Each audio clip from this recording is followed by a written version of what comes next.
Et salut les amis, c'est Alex Physique, donc on se retrouve ce matin, il est 10h30, j'ai un peu comaté à cause du cheat meal d'hier, donc du coup je suis en retard, d'habitude je prends plus mon petit déj aux alentours des 9h30, 10h. Et là qu'est-ce qu'on a?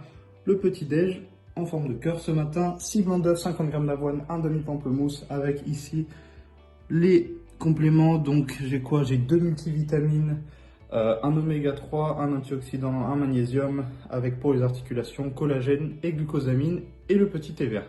Donc aujourd'hui, de quoi on va parler? On va parler, la séance et le sujet du jour sont reliés, on va parler des points forts. Pour moi, c'est les bras, je fais les bras aujourd'hui, et je vous ai expliqué comment faire pour travailler un point fort. Et il y a moyen qu'aujourd'hui, je vous fasse un petit voice-over sur la séance, ça va changer. On voit tout ça après, à tout à l'heure.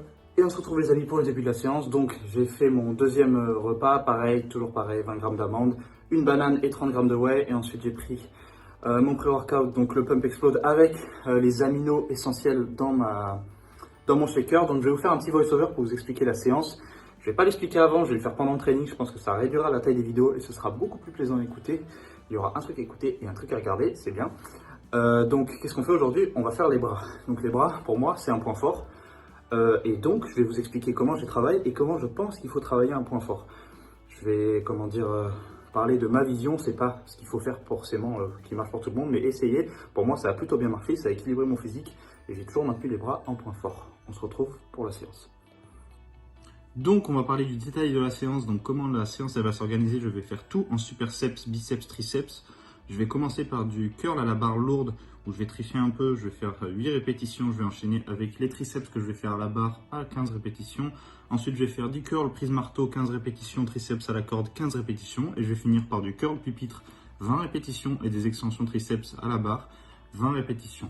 Donc, comment je pense qu'il faut travailler un point fort? Évidemment, il ne faut pas délaisser le point fort. Sinon, c'est plus un point fort. Le but, c'est que ça se voit. Si vous avez un point fort bras, il faut que quand vous montrez vos bras, on le remarque. Si vous avez un point fort au pec, il faut qu'on voit que vous ayez des gros pecs. Si vous avez la même taille de pec et que rien n'est choquant comparé au dos ou au reste, c'est plus un point fort. Vous le savez, mais les autres, ils ne le savent pas. Donc, il faut que ça se voit.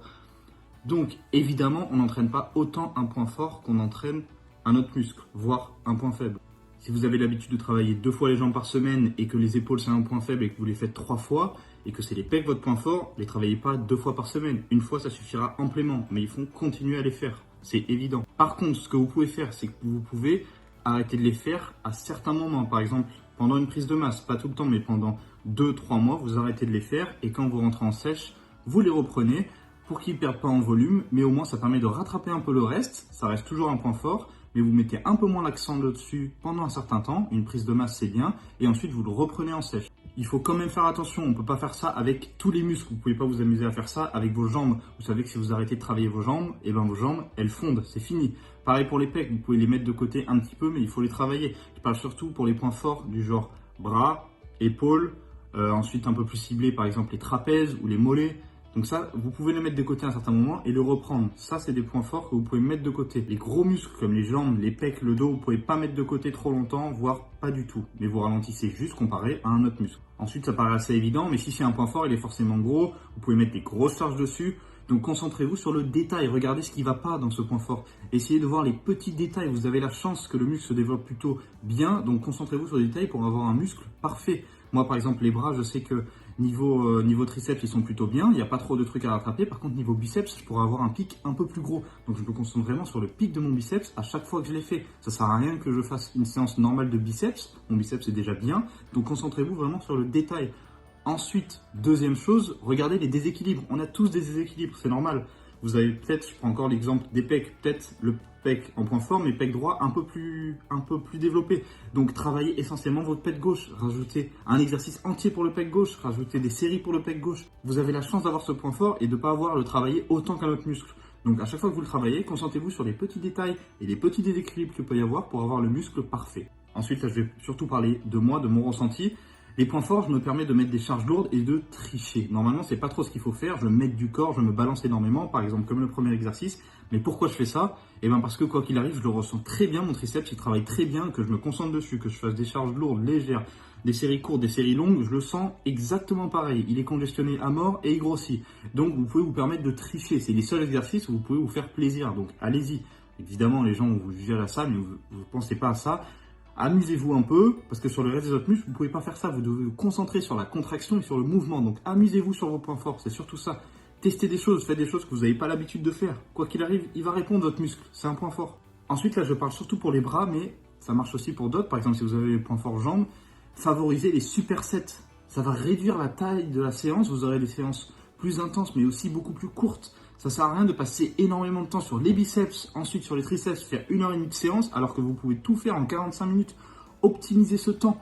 Vous ressentez votre muscle, quoi qu'il arrive. Que ce soit en superset, en biceps, en n'importe quoi, vous allez le ressentir. Donc, optimisez votre temps de séance et comme ça, vous aurez peut-être à la fin ou au début de la séance un peu plus de temps pour taper les mollets, les abdos ou même un point faible. Donc, c'est très succinct. Moi, c'est ce que je fais personnellement. Ça a plutôt bien marché. J'ai toujours les bras en point fort, comme vous pouvez le voir juste ici. J'ai les bras en point fort. Ils continuent à être en point fort, mais c'est pas non plus un déséquilibre. C'est-à-dire que j'ai pas des bras immenses comparé au reste et ça en devient ridicule. Donc, il faut garder un point fort. Il faut que ça se voit, mais il faut pas que ça prenne le dessus. Et je finis par quelque chose qui est assez basique, voire logique pour la plupart des gens, mais il y en a beaucoup qui le font pas. Organisez vos séances, surtout avec tout ce que je viens de vous dire. Vous remarquez que vous pouvez pas aller à la salle, arriver et dire allez aujourd'hui qu'est-ce que je fais. Vous pouvez pas faire ça. Organisez vos séances à l'avance, comme ça vous savez déjà combien de fois vous allez travailler votre muscle et si vous avez le temps ou pas de faire vos points forts. Au moins, vous mettez vraiment l'accent sur vos points faibles et les autres muscles. Et si vous avez du temps et vous vous rendez compte que vous avez assez bien organisé vos séances, vous avez assez bien organisé votre semaine, eh bien, faites-vous une séance plaisir où là, vous tapez votre point fort. Et voilà les amis, donc ça c'était mes petits conseils pour travailler un point fort, pour que ça reste un point fort, mais aussi pour que ça continue à se voir. Donc, je vous résume tout juste ici. Donc ici, vous avez le petit résumé de tout ce qui est important et tout ce qu'il faut retenir. C'est un résumé, donc c'est très court. Je vais finir la vidéo sur ça. Je ne vais pas vous filmer le reste de la journée. Vous l'avez déjà vu dans les premiers vlogs, qui d'ailleurs, je les ai revus, sont un peu malaisants comparé à ceux-là. C'est toujours la même chose, donc j'ai mes repas qui se succèdent. C'est toujours les mêmes repas. D'ailleurs, je pense que peut-être les vlogs dont je vous parle ne seront peut-être plus en ligne quand vous regarderez la vidéo parce que je vais les virer, ils sont un peu longs, ils sont un peu chiants à regarder. Et je ferai seulement une ou deux vidéos où je vous présente ma diète en général et s'il y a des changements, je vous ferai une nouvelle vidéo pour vous expliquer les changements, mais je vais arrêter de vous montrer tous les repas. Je me suis rendu compte que c'était un peu chiant et c'était un peu toujours la même chose. C'est intéressant pour quelqu'un qui découvre, mais tomber 10 fois sur la même vidéo, ça devient vite relou. Donc, les amis, je vous dis à bientôt. On se retrouve pour une nouvelle vidéo. Ciao!